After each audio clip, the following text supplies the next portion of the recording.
I'm going to be sharing some party tips, again, largely focused on for the new consultants we have in the room. So my apologies for those of you who have had a lot more experience than I have, but I won't talk for too long. So firstly, I'm going to do the warm fuzzy stuff because that's kind of who I am. Just as Nicola said, the biggest thing really is just to be who you are. There are some amazing resources out there, the videos of other people doing demos, all of that kind of stuff, but you'll never have a successful business unless you do it your way. And that's just one of the biggest, I think, assets with Norwex is that we can just all do the business as we need to do it and as we like to do it, as it feels good for us.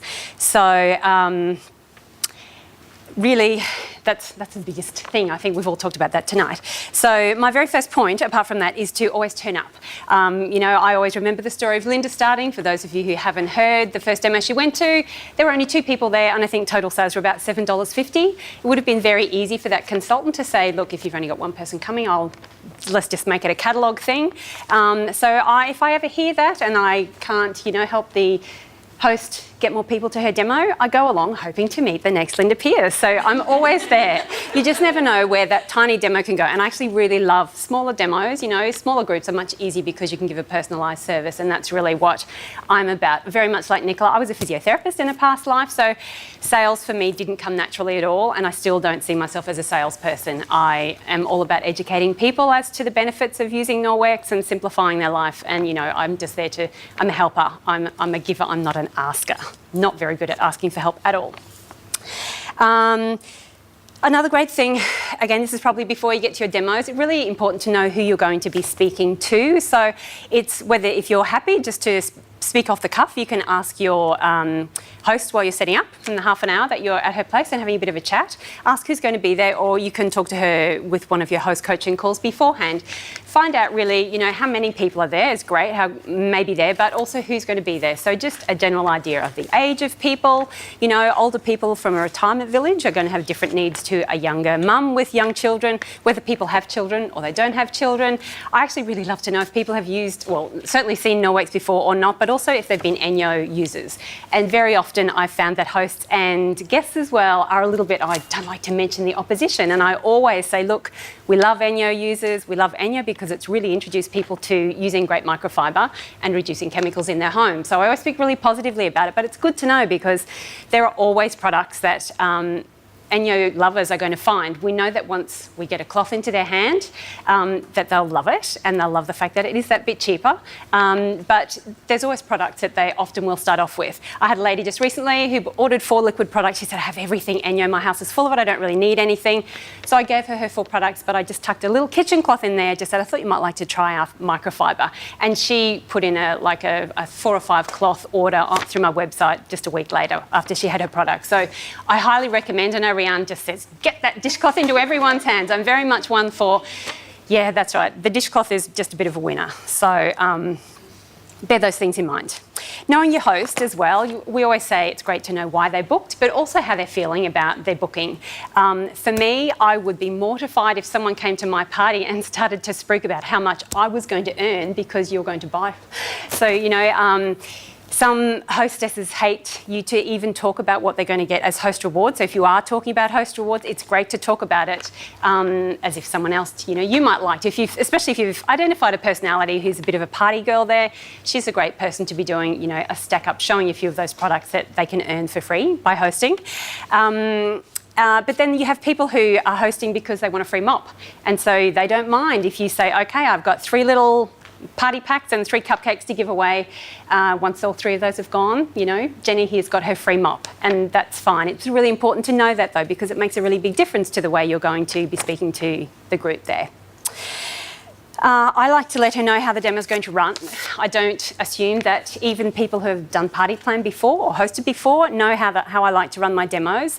I know when I first started, time was a real issue, as in I wasn't great at getting out of there on time. And I just think, you don't want your demos running for a really long time because it's going to put other people off booking if they think, oh my God, it's 3.5 hours of my life. So I like to let my host know it's great for her to offer drinks and nibbles when when people first arrive. try and get started 15, 20 minutes after the actual start time. But probably the biggest thing that I have found is asking her not to offer drinks and top-ups just as I'm handing out the catalogues. And that's probably been the biggest thing that has cut down my party time. I've had, early in my career, people would trying to be the hostess with the mostest, which is great, but it's better for them not to interrupt. And also people go from that shopping mentality straight over to socialising and chatting about other things. Whereas if they're sitting there and looking through their catalogues, she can hold off just for that little bit longer. They're more likely to start ordering, but asking questions as well. And if you're there and everyone's there, someone might ask a question that another customer is thinking about. So it's great if you can get that message across to your hostess before the demo starts, rather than her starting to do that and you think, oh my God, I'm going to be here forever. I have had very long parties, not for a long time, thankfully, but that's probably the biggest tip for cutting down time-wise.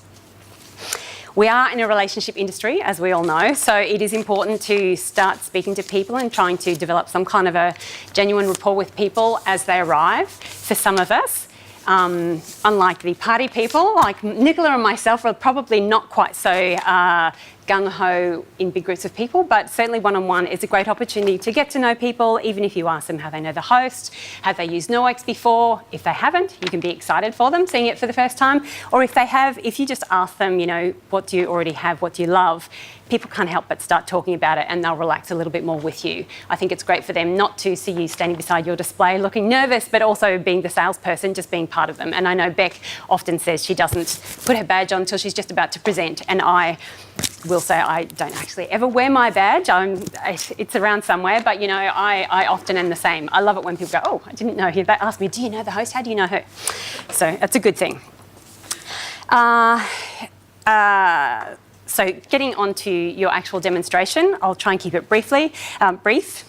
Strong opening talk is really important. Those first 5 minutes when you get started is kind of like a make or a break situation. You really have most people's attention then, so try and keep it short, keep it brief, give them some really good information that's going to get them excited, and then you'll have their attention for a while. I try not to speak for too long. I try not to speak too quickly too, but I don't ever do a very good job of that. I'm sorry if I'm speaking too quickly tonight. When I get excited about NoX, I speak even faster. Apparently, I still get quite excited even 4 years down the track, so that's a good thing. So I speak probably for 10 minutes and briefly, not into lots of little details about the microfiber or the history or anything like that. I try and speak about how it's going to benefit people, and also I then try and get into demonstrating as soon as I can, try and make it as practical as possible and trying to get people involved in the demonstrations as well.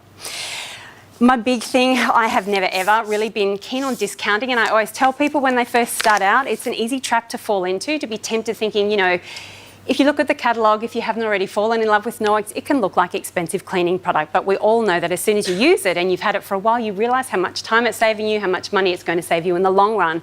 If you start off by discounting, it's a very hard habit to get over, and you don't need to discount. The products are really fantastically priced. They last for such a long time. I'm still using the products I bought from the first party I went to 6 years ago. My two mops, one for my kit, one for home, they're 4 years old and they still work a treat. So you're going to be saving people a lot of money, even if at the outset it's that bit more of an investment.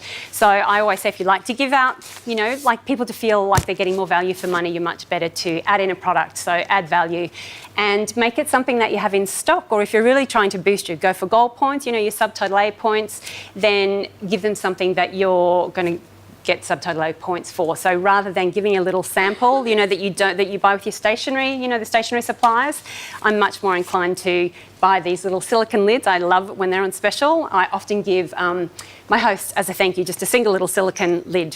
That's a great thank you for having me. I didn't always, as a new consultant, and don't spend all of your commission on buying products to give away. You want to be making some money right from the outset. But once you start getting a little bit of extra income, or you have people who are actually ordering things that you might have in stock, you can use their money to buy little bits and pieces like that to be, giving as a thank you.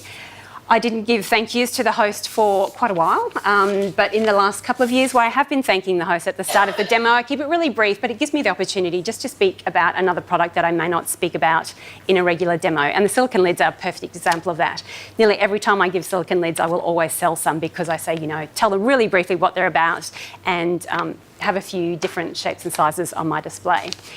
If I recently did a demo for a lady who'd been using Norwex for a long time. She really had a lot of stuff. She hadn't bought it all from me. She had demos in the past with other consultants, and I didn't know what she didn't have, but I had lots of lint mitts. So I gave her a lint mitt. She was thrilled she didn't have it, and I passed a spare one around, and I sold five lint mitts, which, I just don't talk about the lint mitt at all. So there you go. Maybe I should give the host a mop and see if I sell a few more. I never thought of that. I do have a spare one. Might even be stocked. So, as Nicola said as well, it's important to realise you don't have to know everything about everything before you start doing your demos. Really important to speak about the things that you use, the things that you love. Your passion and your excitement is going to come through, and it's going to be contagious. Tell people if you don't know something, write down and make sure that you do get back to them. If you say, I'll find out for you, do find out for them, because it makes them appreciate, they feel appreciated, they feel like you've gone to the effort and you have been a genuine person. If they ask you about products you haven't used or you don't love, really important to tell them that as well. I actually have never used a magnet ball in my 4 years with Norwex, but I say I know of people who have. It's got this amazing guarantee, but you can leave it in a will to your grandchildren if you want, because they last forever. And the Superjet, if people are going to order it, I say, look, it isn't my favourite product. Got the money back guarantee, 60 days, so try it. I know plenty of people who love it, so see how you go. And again, it's just building more trust. People will be much more likely to believe you further down the track and actually listen to what you say. I love listening to Rianne and the way that she sells products, but I couldn't do it that way. So I have to do it my little quieter way, and I get to know people in a one-on-one basis, and I can still manage to upsell, but for me, it has to be done my way, because I love listening to Rianne, but I can't be Rianne. So as Nicola said as well, I'll never be Rianne, I'll never be Beck, I'll never be Linda. That's what I think about our training here, especially as GEMS, as a big group. We've got so many amazing different leaders, and they're such different personalities, and you can just take the bits that fit with you, take it away and use it. So I can't thank everyone enough for their input with GEMS training. At the end of your demo, I always like to try and bring it together. Beck's always trained us to talk about, I largely demonstrate the Dream Starter Kit and the mop when I have new people in a group. I always bring it back to the Dream Starter Kit, bundle it together and explain the value that they're getting, explain how much of their house they can clean. I literally say, you can clean everything bar the toilet and the floor with this kit. So I actually, in my display, I always have it together. I always have the flyer, either pass it around or have it stuck to my tablecloth as well, because it just makes it easier. In that same sort of vein, I know many of you have seen recently the great video that Belinda Ellsworth put up on her Facebook page. And if you haven't watched it, I really recommend that you all watch it. It's only, I don't know how long, 15-minute video, something like that. But it's about Belinda. It was one of her friends / social media helpers who was just wanting the biggest tip about direct selling from Belinda, and she had talked about bundling things together. And I think it's really, really important, especially when, Norwex is still really quite young in Australia, so often you'll be at demos where most of the people there are new to Norwex. I still remember my first demo. I was at Louise's house. I was sleep deprived and breastfeeding at the time, and there were cloths and there were cloths and there were cloths, and they all looked great, but there were so many cloths. And at the end of it, the consultant actually had done up this pack, and it was like a smaller. Oh yeah, Louise was the host. She wasn't the consultant. She didn't go on and on and on. But yeah, I just bought the pack because it was easy. It had some of those cloths that I'd seen her using, and it was great. And that's how I saw, and that's what I bought that night. I didn't have the headspace for anything more. And I think until you start using Norwex, most people feel the same way. So Belinda was talking about creating bundles and selling in bundles, and I think at Norwex we are really blessed because Norwex already have these fantastic bundles. They're already discounted, so we don't actually have to discount anything, but it just makes it easier for people. They're named in our catalogues, the Kickstart kit, the Dream Starter kit, the Safe Haven kit, but I think for simplicity it's great to call them, bundle number 1. This is our basic kit.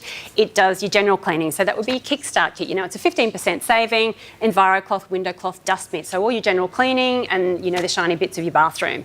If you're wanting that little bit more, and, I've always demonstrate the grease cloth and the cleaning paste, that tip from Rianne. If you want to sell Dream Starter kits, you demonstrate the cleaning paste, and I have sold so many more. I learned that in the first year that I came to GEMS training. It was a great tip. So, bundle 2, you want to step it up a little bit more, add on to that first kit. You can say bundle 2, actually, if you want to clean all of the kitchen and, all of the bathroom, bar the toilet, then bundle 2 is for you. and that would be the Dream Starter Kit. That's a 30% saving. If you want to then also add in a little bit extra, we've got bundle 3, and I would say Dream Starter Kit with ergonomic toilet brush and the blue diamond. Coincidentally, that's actually like it's a 24% saving, but I'm not quite as detailed as some people, so I would happily say, that's a 25% saving. We don't have to discount anything because Norwex is already doing that for us, and that cleans all of your house apart from the floor, literally, because it's got the toilet covered as well. And then bundle 4, I would offer the Safe Haven package, which has got, the mop kit in there as well. If people just have a big bugbear about the floor, they can go straight to the mop kit. They're called the mop kits, and that's really easy to sell, whereas I think with names sometimes it's confusing. So I love that idea of bundling, and I'm really looking forward to trying to perfect that as I finish up my, my demos and seeing how that goes, seeing if it makes life easier. It's all about making life easier for people and helping them with their choices. It's not being pushy, it's just helping them to work out what it is, that's going to be of most use to them. So that's pretty much all that I wanted to say. One of my favourite quotes, we always love to finish with a quote, and I know all of us have, or many of us have heard it many times before, is the Maya Angelou one. At the end of the day, people won't remember what you said or what you did, it's how you made them feel. And I just think that's so important to remember. If someone goes to a demo and they think it's great and they think you're really nice, you listen to their problems and, you remember the name of their cat or something like that, they will love you. And that's, I think, we're so lucky that we're able to do that in our job. The one other thing is, and again, Nicola said the same thing, don't make assumptions, always put in your recruiting talk. That's something I'm still working on. I will sometimes walk away realising I haven't offered the business opportunity to people. But, if people aren't interested, it'll just go over the top of their head. It'll be 30 seconds or a minute of you talking and that they're not interested in. But you just never know what situation people are in. You can't tell whether, it's not. There's no mould. We're all so different here. So you just never know who needs that lifeline that Norwex can offer in so many different ways. So thank you very much for listening.